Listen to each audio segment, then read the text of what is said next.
இந்த கொடி சராசரி வண்ணங்கள் இல்லை. நீல வண்ணமும் சிவப்பு வண்ணமும் ஏதோ ரெண்டு கலரை சேர்த்துருவோம்.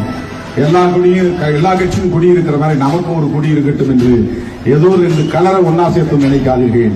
இது வெறும் வண்ணம் அல்ல, இது கோடிக்கணக்கான மக்களின் வாழ்க்கை, வாழ்க்கையோடு தொடர்புடைய கொள்கை,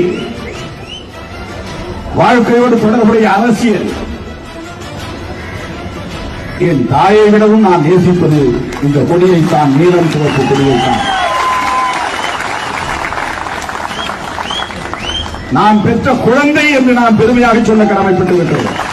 இந்த கொடியை வடிவமைத்ததில், இந்த கொடிக்கான கொள்கை கோட்பாடுகளை வரையறுத்ததில் நான் பெருமைப்படுகிறேன், மகிழ்ச்சி அடைகிறேன்.